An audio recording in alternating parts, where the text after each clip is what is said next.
Реальная подготовка будущих космонавтов. Вот какую амбициозную цель ставят перед собой организаторы проекта. Идея создания инженерно-исследовательского объединения Центра подготовки юных космонавтов зародилась чуть больше года назад. С его становлением связана целая эпопея. Позади общение с возможными инвесторами и участие в грантах, в том числе Русского географического общества, а еще пробы в народном бюджете. И хотя пока результат отнюдь не тот, на который рассчитывали в Центре, тем не менее руководство уверено, нужно и дальше двигаться к заветной цели.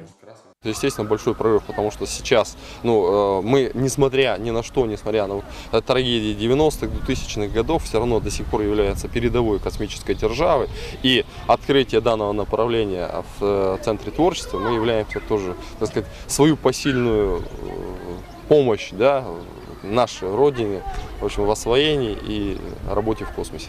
Цель – найти 500 тысяч рублей на восстановление когда-то главной гордости Центра творчества – планетария. Денег до сих пор нет, но директор не унывает. Сейчас идет участие в республиканском конкурсе одной из крупных компаний Коми, а потому есть все шансы на получение финансовой поддержки. Тем более, что и идеи уже поддерживают Русское космическое общество, Федерация космонавтики России и Ассоциация планетариев страны.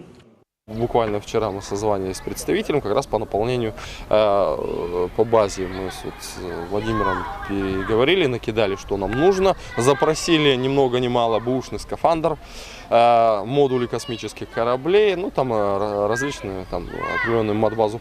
В стороне не остаются и сами ухтинцы. Примечательно, что сообщество некогда юных астрономов, которые занимались в кружке при планетарии еще в советском прошлом, спустя десятилетия продолжают дружить. Благодаря такому тесному сообществу и удалось найти будущего преподавателя уже нового центра подготовки. Это Владимир Бажуков, космический геодезист, участник многих космических программ, работал на Байконуре и в городе Королев.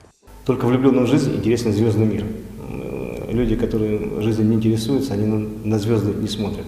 Давайте прививать детям любовь к жизни, к звездам, к космонавтике. Тем более у нас есть чем гордиться. Отечественная космонавтика всегда была лучшая космонавтика. И, в общем-то, почему дети об этом не должны знать?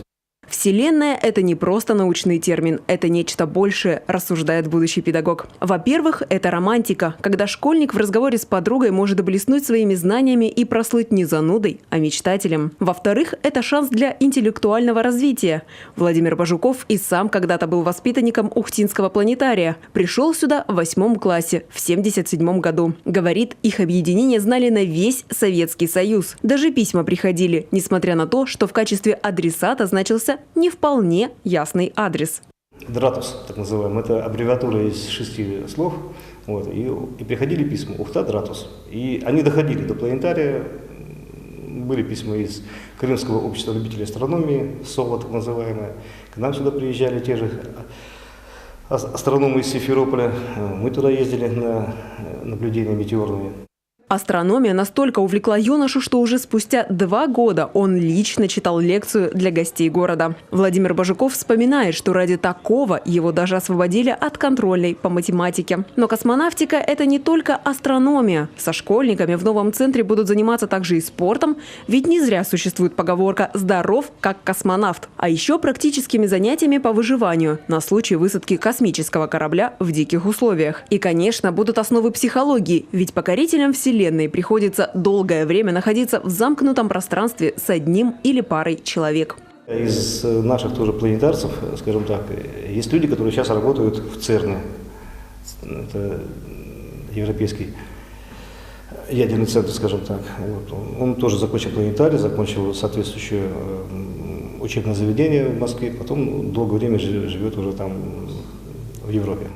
Директор центра отмечает, взрослые ухтинцы при желании тоже смогут пройти курс в Центре подготовки космонавтов. Лицензия позволяет это делать. Впрочем, пока заявлено лишь о наборе одной группы – ребят от 10 до 12 лет. Выбор сделан осознанно, ведь именно в этом возрасте мальчишки и девчонки проявляют повышенный интерес к космосу. А еще у них пока достаточно времени для его, пусть и теоретического, освоения. Так, уже 3 июля в рамках федерального проекта «Диалог с героями» ухтинские патриоты встретятся с героями Советского Союза, летчиком-космонавтом Анатолием Арцебарским, полковником авиации Валерием Бурковым и героем России генерал-майором Николаем Беляевым.